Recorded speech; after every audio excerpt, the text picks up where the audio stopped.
Give me class. Namo Vishnupadaya Krishna Prasthaya Bhutale Srimati Bhakti Vedanta Swami Tinamane Namaste Saraswati Deve Gauravani Pacharine Nirvisesa Sunyavadi Paschatya Desatarine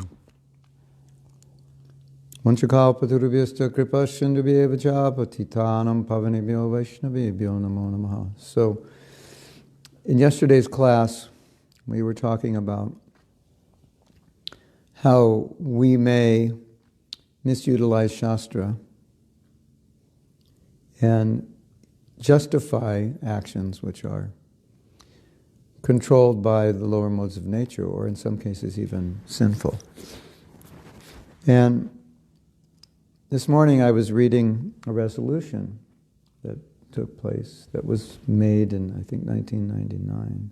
I thought I would read it, it's interesting. No, not a resolution. It was a survey. This is very interesting. We were speaking yesterday about wrongdoings that sometimes went on in ISKCON.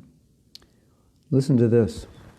I think this will help us better understand what we were talking about by a real practical example. Of course, this is 20 years ago, 23 years ago, and much has changed in those 23 years, and we have learned much. But at the same time, new people come, and sometimes new people are immature. And in some parts of the world, maybe they haven't learned everything that we've learned in America, because this is where ISKCON began. So I thought this would be interesting. A survey of ISKCON's membership conducted for Srila Prabhupada's centennial, 1996, showed the degree to which women in ISKCON had been adversely affected by such treatment. So it's obviously referring to ill treatment. So this was a survey, and this is interesting. It was a survey, and they asked women, do you feel that you were ill-treated, or do you feel that there were any negative ramifications, repercussions on your consciousness, on your life, and your enthusiasm, etc., because of how you were treated? Almost 1/3 of the 137 female respondents strongly agreed with the statement, quote, this is the statement, as a woman I sometimes encounter a degree of sexism in our movement that is a barrier to my spiritual advancement. So, there are categories, strongly agree or agree. Agree means generally, strongly agree is definitely, I always feel like this, or most of the time I feel like this, or most of the places I go I see this happening. Strongly agree means it's fairly rampant, but maybe not entirely. So let me read this again. So now you have the context. Almost 1/3, 31%, of the 137 female respondents strongly agreed with the statement, quote, as a woman, I sometimes encounter a degree of sexism in our movement that is a barrier to my spiritual advancement. So you might say, well, it's not so bad, it's only 1/3. The bad news is yet to come.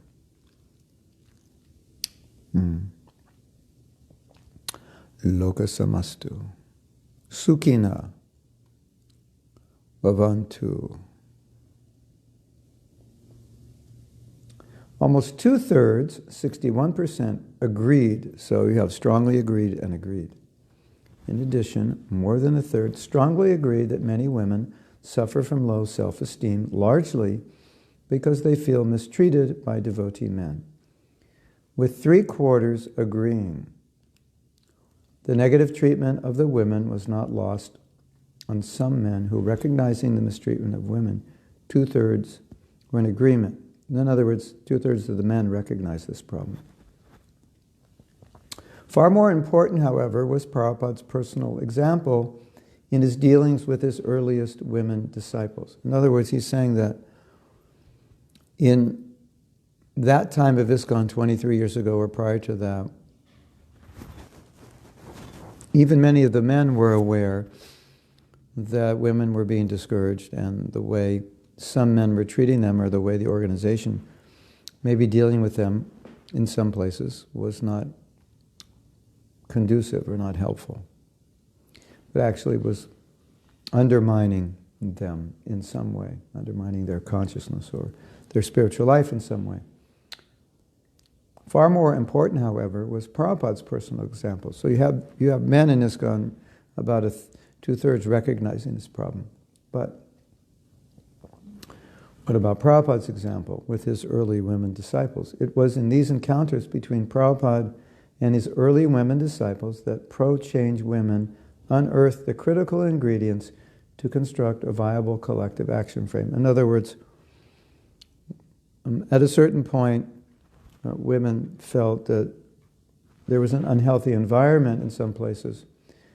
And so they interviewed different women who were with Prabhupada to ask them how he dealt with them.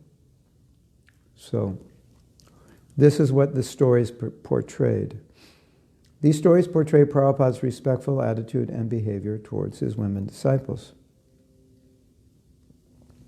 But unfortunately, it indirectly revealed how ISKCON's leadership had misinterpreted or otherwise misused Prabhupada's instructions and teachings. So we had spoken about this maybe more than once, how you have Prabhupada's instructions and you have Prabhupada's example. And so one would seem to conclude that Prabhupada's instructions are exactly how we understand those instructions is exactly how Prabhupada lived them, which is not always true, because we may not have understood them in the way that they are meant to be understood. Excuse me. This is going to wake me up. It seems like I'm not fully awake, doesn't it? I was more awake yesterday, and I used this oil. It's called Active by doTERRA, and maybe it will wake me up. So I don't say and pause anymore.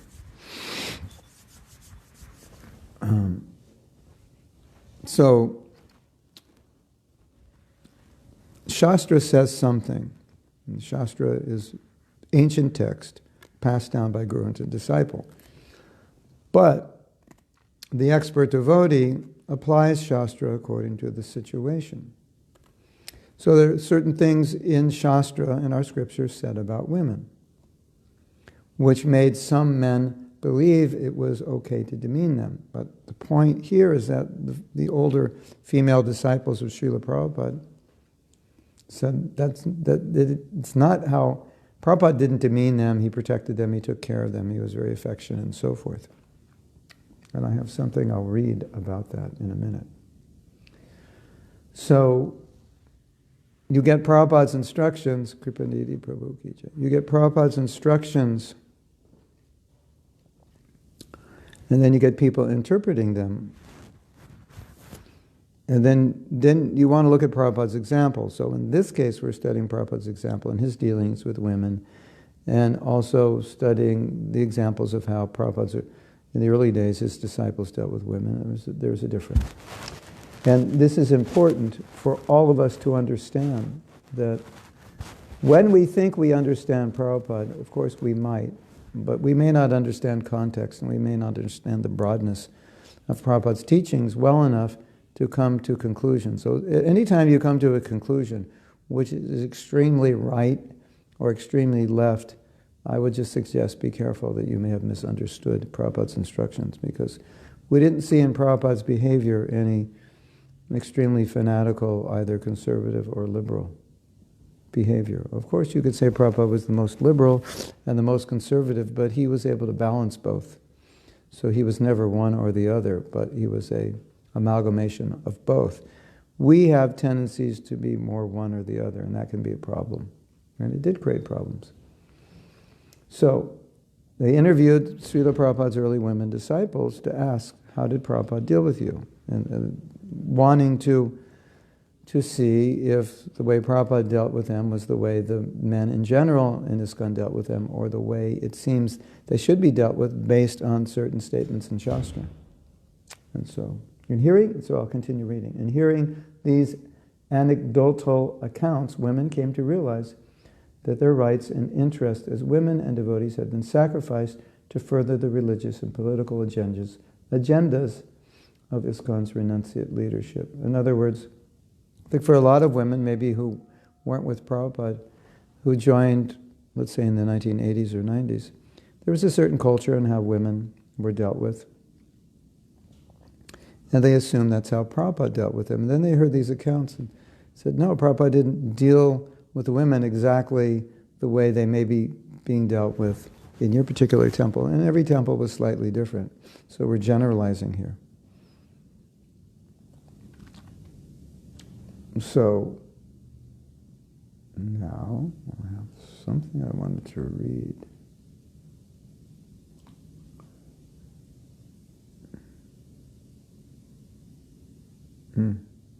Yeah, oh, here's something really sad. This class may make you sad. But I think it's important just to know that these things, maybe they're not happening now or they're more isolated, but the fact that philosophy was misunderstood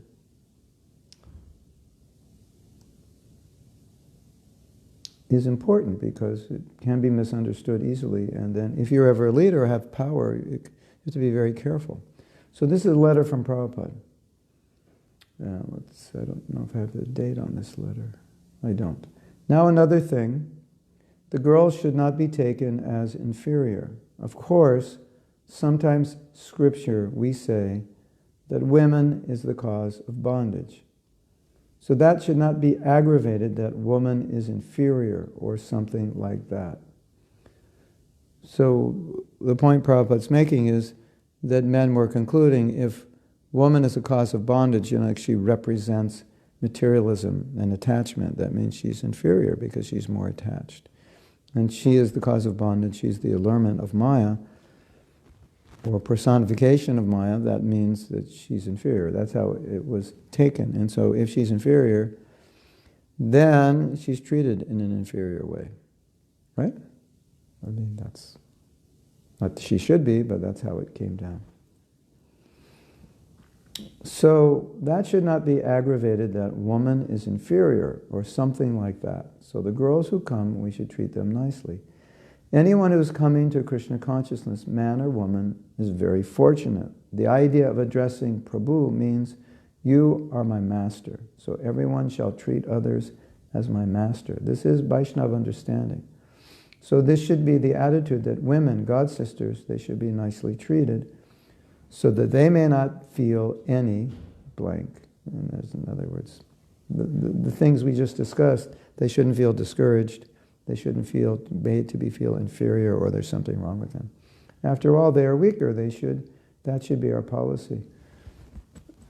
So I think we had discussed this when we were reading Vishaka's article, that the idea of protection means to care for. But sometimes if someone is weaker and they should be protected, some people take the weaker to mean I can take advantage, I can exploit, or I should put them in their place. And so Prabhupada's, by reading this letter, you can understand that there was a problem. Otherwise, why would Prabhupada have to write a letter like this? Godsisters, they should be treated nicely. Now, this is really embarrassing if you think about it. The spiritual master of the Hare Krishna movement has to write a letter to his male disciples to tell them, you have to treat the women nicely, which means you're not treating them nicely. And how is it that you become a devotee, one who is meant to be full of compassion, understanding kindness, etc., and those examples are given all over our scriptures, and then these women are not treated nicely. That goes back to what we discussed yesterday. How when we have some anartha, somehow or other, unfortunately, we read something or hear something from Prabhupada, and instead of purifying the anartha, it actually becomes a catalyst for further activating it. Women are this, therefore, they should be treated this way. Prabhupada's saying, yeah, respectfully, but not all the men took it that way. Well, if the Shastra says they're inferior, they should be protected, that means we relegate them to second-class status, something like that. Now, listen to this. This is, one sense, I was reluctant to read this because most of you have not been in an ISKCON where this happens.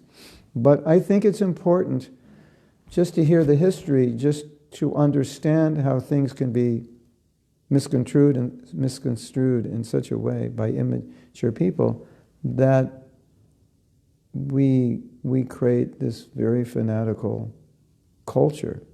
Of course, you won't. Hopefully you don't find this anymore, although you might find traces of it in some places. But I just thought I'd read it because it's almost unbelievable. This is a testimony by a woman. I wasn't allowed ever to look up from the floor if there was a man around. In other words, the man shouldn't have to see her face. God forbid he'd have to see her face. That could be the end of his spiritual life. In fact, we women lived on the 4th floor. If there was a man going up the stairs and I was going down, I had to go all the way back up to the 4th floor so he could go up and she wouldn't see him. So you get the picture now, right? Men are like the chosen people, and women are like, well, yeah, we're merciful, we'll let you stay in the temple, kind of thing. And that's interesting, isn't it? That, okay, you read Prabhupada's books and you come up with that conclusion. How did you come up with that conclusion? That male should dominate? Well, to some degree you must have had that within your own heart. Otherwise, why would you think that way? Why wouldn't you think women should be equally respected? They're devotees, they're my masters. Why would you think otherwise? It's an interesting question to ask, isn't it? Isn't it? But I'm asking you to more or less apply this to a situation you're in which if you ever read anything that Prabhupada said and there's any sense of it's not inspiring you to be more Krishna conscious and act in a more Krishna conscious way, something's wrong. Now, these men thought this was proper. After all, we're brahmacharis, we ruled the world, we rule ISKCON, and Prabhupada's merciful and he allows women to join, and so because we're monks they shouldn't bother us and they should kind of be unseen and unheard. That was more or less the attitude. Now, why was this attitude there? The obvious answer is because these men were so weak spiritually, they had a hard time being around women.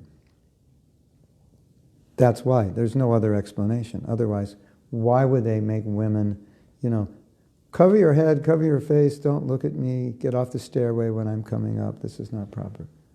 Now listen to this is crazy. If a man walked near me, I'd put my face in a corner until they walked past. I'd face the wall and cover my face. Now, when she was explaining, people were laughing, they thought this is ridiculous, like we had a movement like that. And so we understood, we're all young and crazy and fanatical. But we understand the reason is the men were not controlled. And there was a brahmachari, there was a man there who lived in that same temple, and he said, yes, this was going on. So there's a letter that was written to Prabhupada, I believe what happened was it was written by a woman, and the women in the New York temple were asked to chant japa some other place than the temple because the men were agitated and they didn't want to chant in the same room with the women.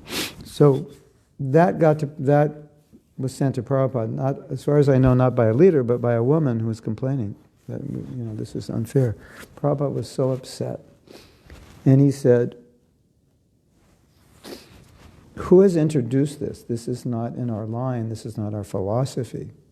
This is not taught by any of our acharyas.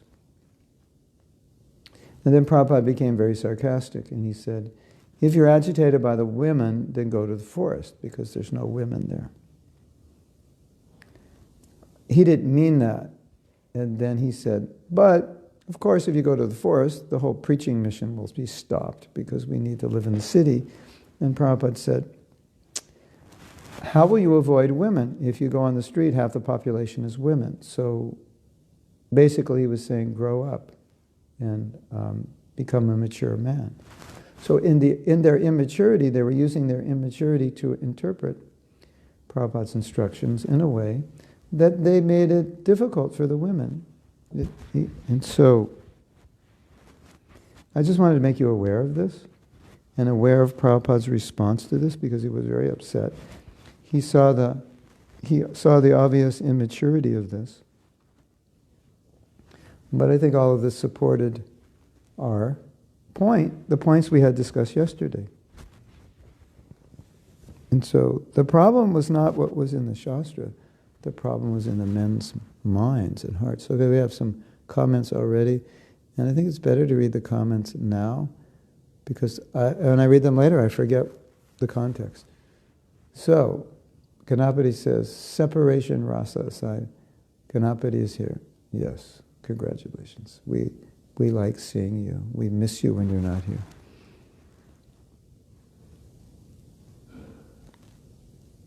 So Raphael says, Srila Prabhupada said woman is less intelligent, so she needs protection. Father protects, son protects, eventually husband. Woman is a soft heart, but sometimes because she is lacking intelligence, is very difficult to respect. No, there are many kinds of intelligence. I would say that, well, that statement is false.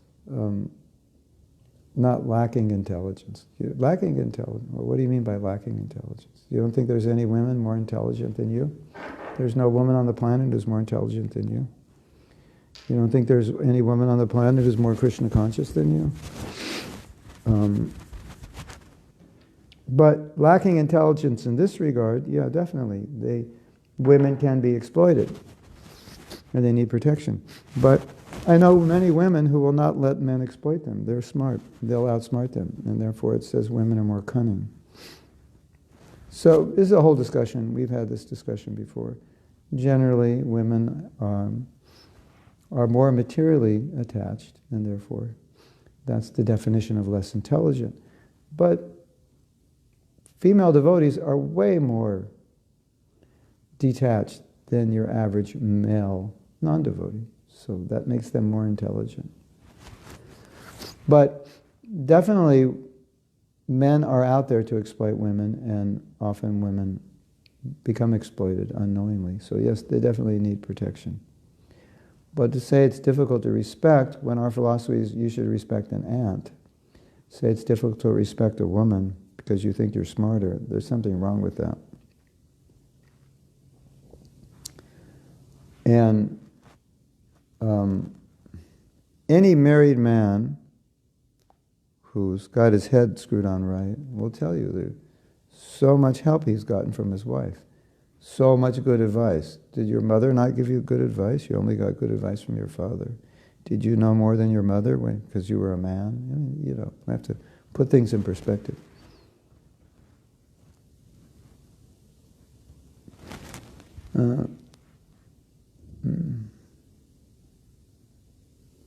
In one sense, this might not be interpreted as men are more easily tempted by Maya than are women? Yeah, that's a good point.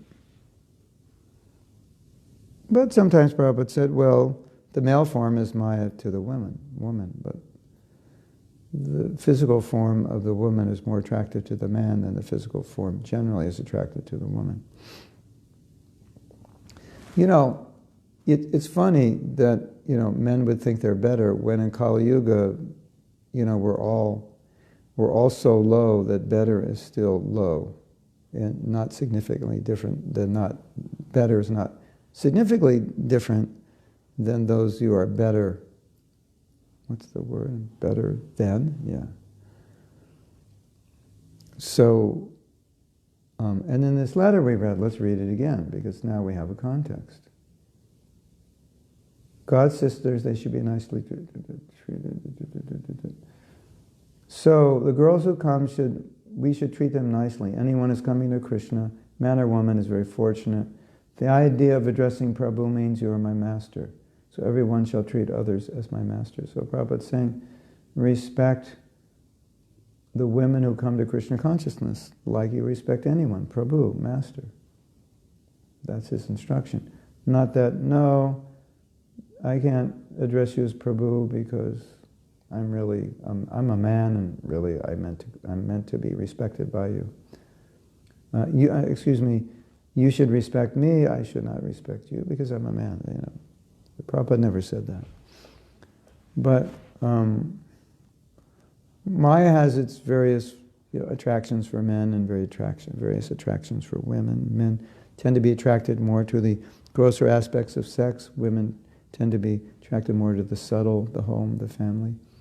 In my estimation, I see in Kali Yuga everyone spiritually is not that intelligent. And that anyone who becomes a devotee, they're intelligent. I meet so many women who are just coming to Krishna consciousness and they understand it. And you can see it's not a question necessarily of intelligence. It's a question of piety and faith. And then they understand Krishna in the heart shows them this is all true. And so Krishna can upgrade your intelligence from within the heart. Tadami buddhi yogam tam. So this issue of women less intelligent is really a social context of what roles they should play. And when we define less intelligent, we have different context than the scripture has, and so we misunderstand it. And what do you mean by less intelligent? In what way? IQ-wise, emotionally? Usually the Shastra is talking about emotional IQ. Some intellectual, but there are many women way smarter than I am. So, you can't verify it by IQ. And there are many women who are better musicians than I am.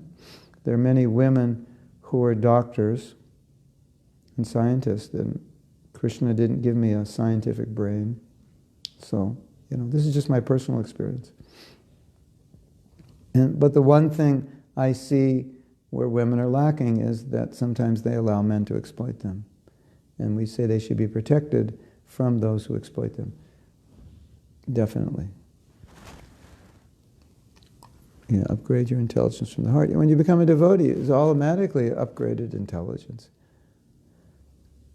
I think because I, too, as so young when I joined the movement, I considered even the women in the ashram to be superior to me.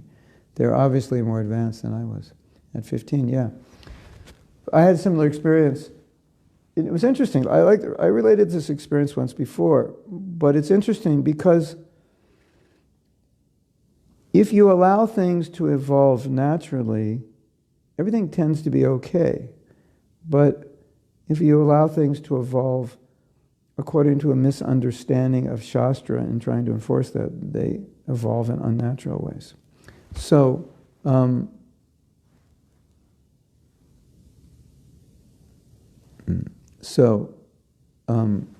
I joined when I was 19, and it was in a temple where there was a husband and wife team, and I think they must have been in their late 20s or early 30s. But when you're 19, someone in their late 20s, they're 10 years older than you. And so they're like 1/3 of your life older. So I'm 69. To me, that would be like someone who's 100. So, obviously I would respect someone who's 100 as a wise soul. So they were, let's say, around 30, and she was like Guru Ma for us. And we had so much respect for her because she had been a devotee 4 years, and I had only been a devotee 1 month. So do the math of how much longer is 4 years than 1 month. So for her, it was like she'd been a devotee, forever. For me, it was like she'd been a devotee forever. And she had been with Prabhupada. And she knew so much more than we did. So we would just sit and listen to her. There was never this idea that she's a woman, and therefore we shouldn't listen. And you know why there wasn't that idea then? Because nobody told us anything about women, anything wrong with women. So everything was fine. There wasn't a problem that she was Guru Ma. She didn't ruin the temple. She didn't destroy it with Apasiddhanta because she's less intelligent. Not at all. None of that. Everything was fine. And later on, around 72 or so, the sannyasis were preaching about women this, women that. And so the culture changed. But when we just allowed things to go naturally, none of the men had a problem listening to her. She was senior. She was 1/3 older than us. And she had been with Prabhupada for years. Why wouldn't we want to hear from her? She was like our guru. No problem at all. And all this other thinking disrespect and like that. That came later. That was like impregnated like a virus. It wasn't natural. Because, you mean, if you just drop, your misunderstanding of women less intelligent and let them just be who they are and listen to them, give classes and so forth, then you'll see that whole idea of women less intelligent is usually misunderstood by men to mean things it wasn't intended to mean. And then what it was intended to mean, then it was intended to mean that they should be taken care of, protected, facilitated, and in many cases they weren't facilitated as well as the men and taken care of. So it was like total backfire. So it's interesting, isn't it, to see that? Bhaktivinoda Kijai, all the way from Scotland. I'm getting cold just thinking about it. So Raphael has admitted he respects ants and insects, I hope. And you respect the female ones, ants also, I hope. Upgrade your intelligence from the heart, yeah. So this is beautiful, because, this idea, that sometimes they say not just women are less intelligent, it's said that bhaktas are less intelligent. So all of you who are devotees, you are considered less intelligent by the jnanis. Did you know that? You're considered sentimentalists. Even the men, because you're a bhakta. So, what's the answer? Kṛṣṇa gives intelligence. If Kṛṣṇa gives you intelligence, you'll be more intelligent than any jnani. Right? Yes? So Wilfred says, what I mean is that women had already surrendered to Kṛṣṇa and grew, while I was just seeking. In any case, first devotee who approached me to invite me was a woman. Yeah, so she's your guru. Radhapriya, with your teachings I realized what meaning of less intelligent is. It was so hard for me when I joined the movement. Yeah, because like Radhapriya, she has a science background. And I basically fell asleep in my science classes. And I don't want to show you my report card for science. Not too good. I had no interest in it. And Radhapriya has a scientific brain. So when it comes to science and academics, she's a star player. When it comes to other things, which she's admitting here, she's a failure. But we're working on it, and she's getting better. It's between me and her. I don't want to reveal anything. But she knows.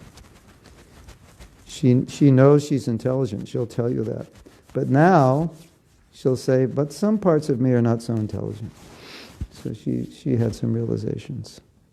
But that's good. Yeah. Okay, so now I'm going to read something by Vaiṣṇava Prabhu that relates to what we've been talking about. An immature man may feel threatened by a woman who has a voice, intelligence, ideas, or any form of power. Yes, so I'm going to read that again because this is kind of...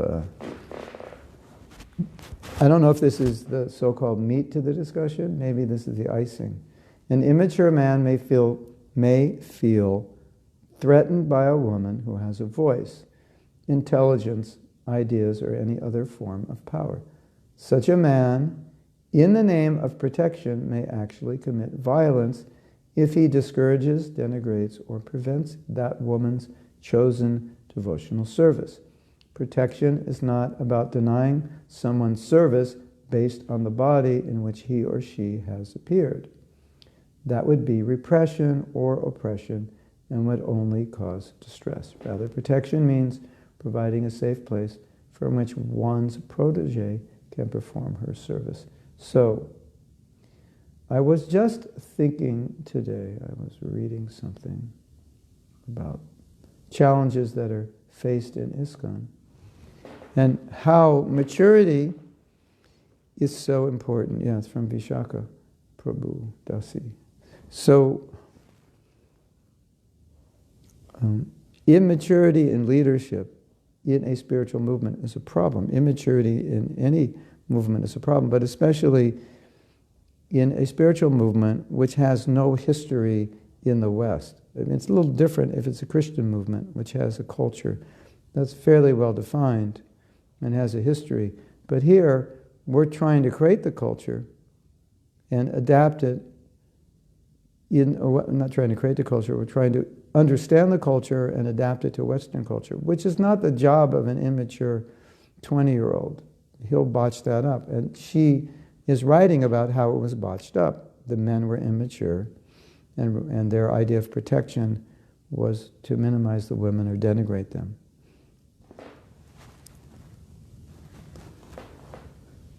Andrea says, sometimes it seems that men and women are in a competition. We may have different natures, but that does not make more or less intelligent than others. Well, ladies, one thing, you probably already know this, but I'll just state the obvious. Men have really big egos, and as Vishaka was saying, like men with big egos become insecure around intelligent women, around capable women. And men who are secure are very happy to work with capable women. It doesn't bother them, it doesn't make them feel bad. I've had people tell me that women tell me their husbands are really having difficulty with the fact that they make more money than their husband, or they have a better position in a corporation. So shouldn't they be happy that their wife is doing well? Why should they be unhappy? We say Prabhu because we just read that Prabhupada said we should address everyone as Prabhu. And he was talking about women, they should be seen as Prabhus. So therefore, Prabhu, Vishaka Prabhu. We can use it if we want, because Prabhupada said we should see all the women as Prabhu. So there's an option there. Yes.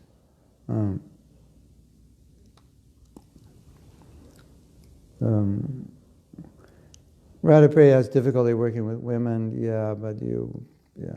but it's not the women. That's the problem. It's the difficulty working with is the problem. So that's what you should work on. The working with blank, blank, blank. Not just women. You don't just have difficulty working with women, maybe more difficulty. So you have to learn how to work with them. You have to deflate your false ego a bit. Because, Radhapriya, you have a little bit of a male false ego. You have some male hormones in there. So you need some deflating. When the ego gets too big, it's hard to work with people. So, you know the answer. What's the answer? The answer is, you're not God. I think that's the answer. And so as long as you know you're not God, you'll be able to get along a lot easier with people. Because you won't have to control everything. So, yes.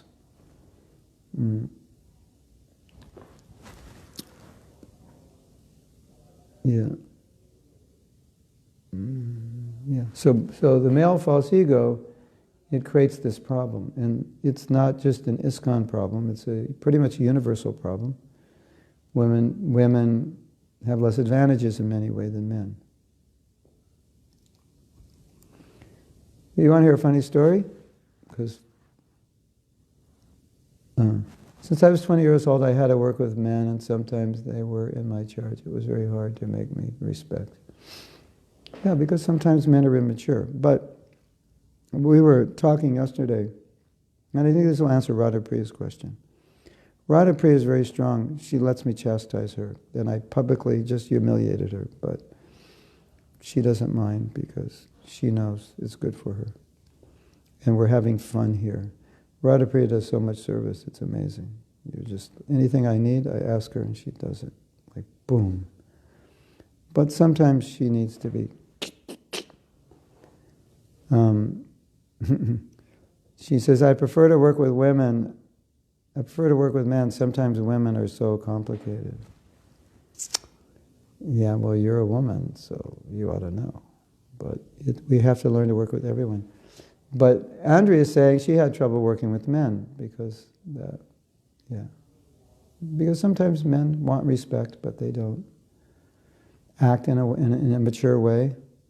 But the point is, aside from the issues, we're meant to respect everyone. So we have to learn to respect people even if we don't respect them. And this is an important principle. I once said,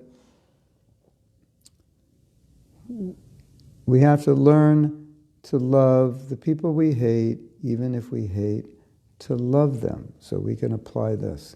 We have to learn to respect the people we don't respect, even if we hate to respect them. And I had mentioned yesterday this point, but let's talk about it again, just to reinforce it, that acting in a Krishna conscious way is not dependent on situation or person. It's a way we're meant to act always. So if we say, I can't respect, or it's difficult to respect, okay, that's an acknowledgement of a challenge. But we are meant to respect everyone. So we can't give in to the difficulty on the plea that this person is immature, or this person is this or that, and it makes it difficult for me to respect them. We have to respect no matter what. So that's the ultimate answer. And we have to learn how to respect. And sometimes Prabhupada said you can respect at a distance because sometimes it may be difficult to work with someone. So you respect at a distance. But don't disrespect. But because half the world is men, half the world is women, we're obviously going to have to work with both, and then we're going to have to learn how to work with them and understand them. And be tolerant, and everyone's not perfect. So, you have challenges. You have challenges working with women. Andre has challenges working with men. So we're all different. So, and you had, Radha, you had challenges working with some men. So nobody's perfect, and it's the conclusion is it's a challenge working with everybody.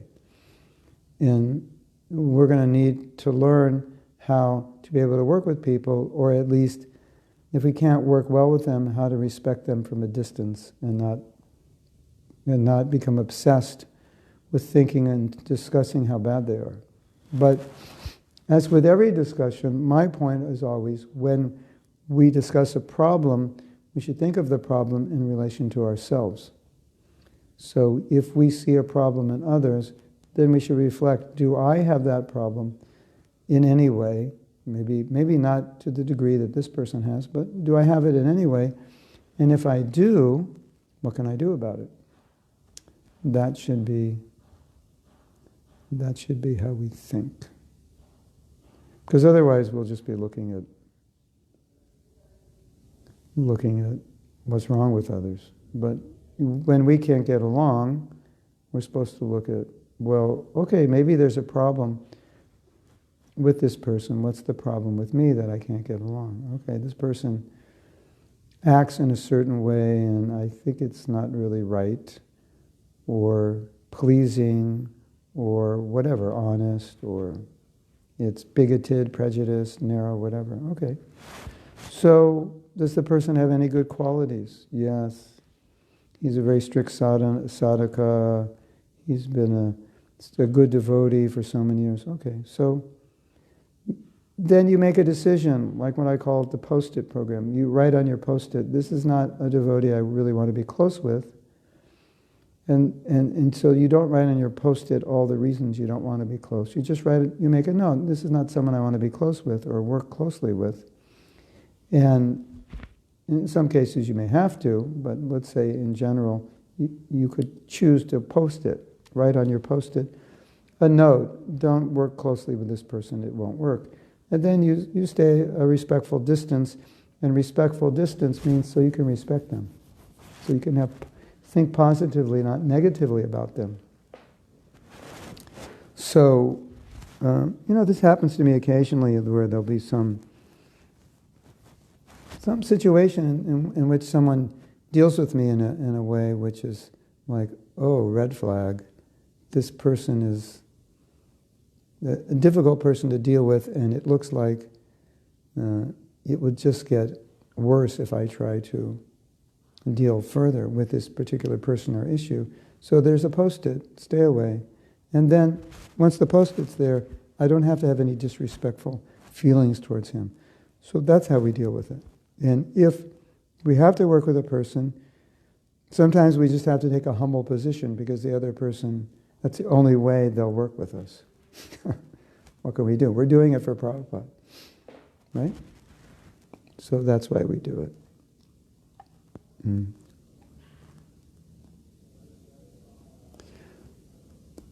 Raphael agrees that women are complicated. I think men are complicated also, maybe in a different way. Nitai says, I've realized that being born as a woman is a great fortune. He's a man. Since I can see how they develop a favorable love for Kṛṣṇa, and their nature of serving is very favorable. Yeah, I was just with, we were just in Monterey, and Prema Madhava Rupa and his wife Premi Madhava Rupi came. And she was like always serving. She got sick and she still was, I was just watching her serve. I was thinking, yeah, it's just like the female nature, it's like they just love serving. They, you know, of course, some women love serving more. She really likes to serve. But it's the female nature, they like to serve, so it is true. And male nature is more to be served. So it's true, it is an obstacle. So every species has their own obstacle. Men have some advantages and disadvantages. Women have some advantages and disadvantages. It's Kali Yuga, and you know, there's nowhere that Prabhupada said the men are in this advantageous position. Maybe they are potentially, but look at but if we look at it realistically, we don't see that women can't be as advanced or more advanced than men, or more men.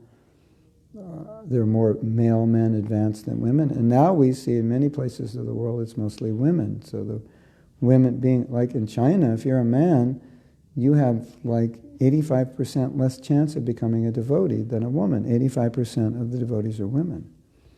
Isn't that interesting? So we could say, if you're born as a man in China, you're less fortunate, at least in Krishna conscious terms, than if you were born as a woman, because you're more likely to become a devotee if you're born as a woman. So, you know, it's Kali Yuga, so nothing is like solidly black and white engraved in stone, and things are different. The same thing is happening now in Mexico. We get more women coming than men. And I say, where are the men? Oh, they're at the bar, or they're doing business. They're not as interested. So you could say the same thing in Mexico. You're more fortunate if you're born as a Mexican woman than a Mexican man. You're more there's more chance you'll become a devotee. So isn't that interesting? I also see that having a birth as a man is sometimes not very favorable, because of the nature of being controllers or enjoyers. Exactly, it makes it difficult to surrender to devotional service. Yeah, because sometimes women say, oh, but it's so hard to be a woman because our emotions are so out of control. Yeah, but you've never been in a male body with this big ego and this very strong, grossly sexual urge, which doesn't even care about the woman, it just wants to satisfy itself. So we all have challenges. They're just different. Radhapriya says, I want to be better. I need your teachings. There are, just, try to understand that all this conditioned feeling that what I like men or I don't like women, etc. We have to transcend that. We have to come to a higher level. So we're going to write a song. It's going to be called You Don't Know How Difficult It Is to Be a Woman. It's going to be a male-female song. And then the man's going to say, yeah, but you don't know how difficult it is to be a man. So the conclusion is, it's difficult to have a body. I think that's the conclusion of this class, of this section of the class. Rafal says, women used to be soft-heart. These days, woman is forced to become more or less male. Yeah. So is it possible for a woman to become intelligent, but she's losing her nature? She will end up alone. Yeah, that's a problem of this culture. Seymour. we'll end up alone, but Kṛṣṇa can give opportunities when he will, yeah. Yeah, that's unfortunate that women have to be, but women have to become like men, and some men are becoming like women because the women are becoming like men. So this, these social problems that the world faces makes me appreciate so much what Prabhupada has given us, and I appreciate Varnashram, because these problems are all ultimately a result of neglecting Varnashram. So, if Varnashram is a social institution, which would resolve, maybe not resolve the problems, you wouldn't have the problems to resolve. They wouldn't have occurred. Now, it's harder, obviously, to cure a disease than prevent it. So that's why you may look at the Vedic solutions and say, I don't think these will work now. And it's, many of them won't work because society can't adapt to them. But if society never deviated from those, then you wouldn't have these problems. Radhapriya says, Kṛṣṇa sometimes doesn't give the change to have distance with certain people. It looks like he wants to give the change to overcome the difficulty. Yeah, exactly. And then when you overcome the difficulty, then maybe you won't have to work with him. Ganapati says, curious thought, but do you think that if we were all born blind, would this seemingly inequality between men and women exist? In other words, remove one of Maya's sensory trickery and would... Whoa. I have to go back to that. Wait.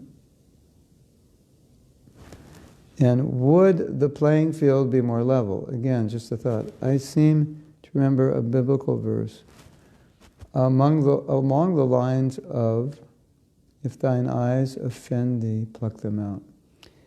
Maybe not the best analogy, but just saying that it seems like the gross sense influences so much bias.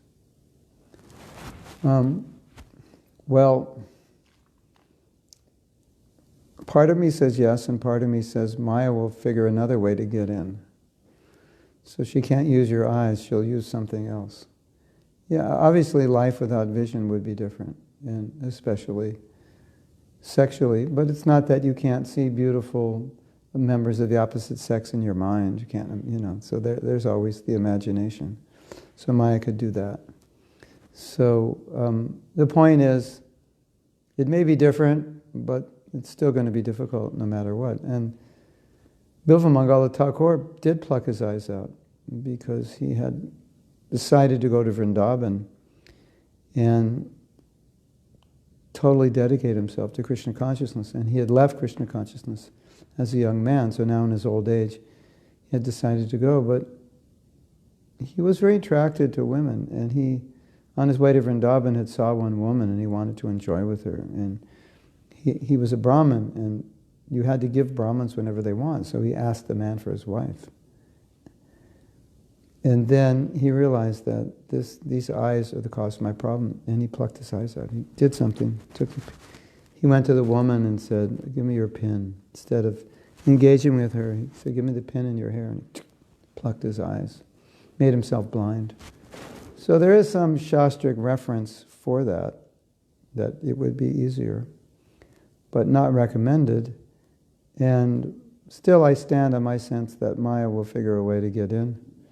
She can't get in through your eyes, she'll get in through your imagination, through your ears, like for example, you know the story, I think it was Vishwamrita. Muni, he was in meditation. So he's meditating alone in the forest.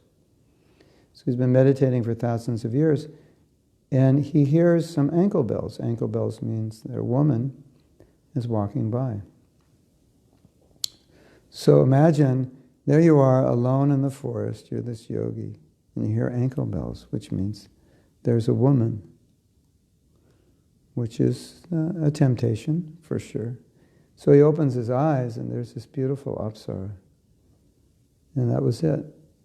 So he got caught by his eyes, but first he got caught by his ears. So you might say, well, if he was blind, he would have been saved. Yeah, that's possible. But maybe he would have talked to her, and maybe he would have touched her and heard her voice. And her voice was so attractive that he would have fell down even by her voice. That's why I say Maya's, she's not going to let you go just by plucking your eyes out. It might help, but if we're not pure, it's not going to work. I mean, it's the example of Bilva Mangala Thakur is, the example is do what you have to do to be Krishna conscious. So in that case, his eyes got in the way, and so he plucked them out. So we don't recommend plucking, but using that as a principle. Whatever measures you have to take to be Krishna conscious, take them. Nanda Swarup says, I have heard that women are less intelligent because they are more attached to material things, just as clothes, shoes, etc. Yeah. 8 times more attached, generally. You know my mathematical calculation. We'll ask Ananda Swarup to do this. Go in the closet and count the number of dhotis and kurtas you have. Multiply by 8. Go in your wife's closet and count how many saris and cholis she has, and see if she has 8 times more. Generally, she'll have more. Yeah, that's true, and that's considered by Vedic standards a sign of intelligence, is your ability to control your senses and detach from material life. So in that sense, yes, less intelligent, but it doesn't. But can you say that women devotees are not more detached than male devotees? The women devotees are extremely detached. It's just compared to male devotees, generally, the men are more detached. But there's so many women devotees who are more detached than male devotees. So, Kali Yuga. That's why these discussions, they're a bit generalized, because Kali Yuga is so conflated that things are not black and white anymore. They're all mixed up. People born in Brahmin families become degraded. People born in Malecha families become devotees and then Brahmins. Women give amazing classes. Some men can't understand the philosophy that well. It's so mixed up.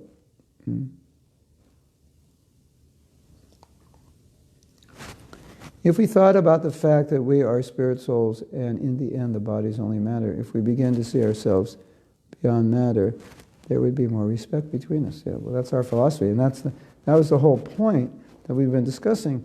We have a philosophy which teaches us to see things in a way that often we're not seeing, and we're institutionalizing sometimes inadvertently the wrong way of seeing in how we treat others. So that is something that we all have to be aware of in our own lives, if we may be acting in ways which are contrary to the very fundamentals of Shastra, to respect even an ant, or to speak of a female devotee. I have doubts if we can create varnashram. It seems to be utopia. Yeah, it would be easier when the world blows up and you don't have a choice. Until then, yeah, it's going to be difficult. But we need to do it because the society's going to the dogs fast. And we don't want our devotees to have to, technology and industrialization is actually destructive, spiritually destructive, and it's going to keep getting worse and worse. And the desire to live out of the city in self-sufficient communities I think it's going to transition from a desire to an absolute necessity for our spiritual well-being, because I think in the future, for devotees living in cities, it's going to be so rajasic and tamasic, it's going to be very difficult to be Krishna conscious, and very difficult to raise children in the city that we can become Krishna conscious. And I read today that, at least statistically and historically speaking, no religious movement has ever succeeded in which their second generation didn't integrate well into the movement. So we have to create environments for our children to be Krishna conscious. And most cities are very unhealthy environments. And unless that changes, I think the need for varnashram, it will go from varnashram would be good to the varnashram is necessary. Guys are attached to cars and digital gadgets, yeah. So I have, you want to know what I have? I have a nice phone, nice computer, nice recorder so you can hear. And I have a nice microphone. Actually, I have two microphones so two of us can talk. Then I have another microphone for other uses. And then I have, this is all with me right now. Then I have another microphone for other uses. I have 4 microphones with me. And I have a camera and 2 lenses. You can rename me Gadget Pod. I'm like, and then that's just with me. Then you go to my house, I have 2 keyboards, 2 keyboard modules, 3 more microphones. Yeah, I'm like, yeah. Of course, we're all using it in service. That's for sure. It's not just because it puffs up my ego and I can tell you all the things I have. But yeah, men do like stuff. They do. That's true. So that's why I think, however we fault the women, it's kind of a boomerang effect. That is, boomerang, maybe not boomerang, but the needle is finding fault with the strainer. You have so many holes in you. It's Kali Yuga. Welcome to Kali Yuga, everyone. So it's now time to end because I need to take breakfast and get ready for our next Japa workshop that we're having here in Las Vegas. Yeah, Andrea is attached to her gadgets. Who has the most gadgets? I don't have any earrings. My only jewelry is this watch, which was given to me, but to replace my 200 rupee Casio watch that didn't impress people when I went to corporations. Yeah. I love all my gadgets. And I had a realization the other day. I bought some equipment to give to the devotees in Mexico because the work that I'm doing now needs to be translated and they need good equipment. And we were using it and everything was working and it sounded good. And I was, yes. You have to have good equipment. You want to do things right, you need good equipment. You have to spend money. Get good equipment, good things. It's very important. And Prabhupada said it himself. I heard it. He said, there's a saying in Bengal, when you buy something, buy the best. And so that's my experience. If we're going to do service nicely to Kṛṣṇa and we need some gadgets, buy quality gadgets that work and will last and will do the job. My country's on fire, but listening to your classes these days has been a bomb. We were just talking about Guayaquil seems to be safe. Why don't you fly there? They're having this huge civil war now in Ecuador, and Andrea's there, and Nitai is there. And I was just talking with Radhapriya. Maybe you should get on a plane and fly to Guayaquil because it's safer there. Yeah, there's all these problems in Ecuador, and the devotees are there. Yes, we can pray for them. Pray that this violence stops because it's becoming difficult to get food now, I heard. So why don't we all pray for you, for Nitai and Andrea? Yeah. Hare Krishna. Srila Prabhupada ki jai, Go Premanandi.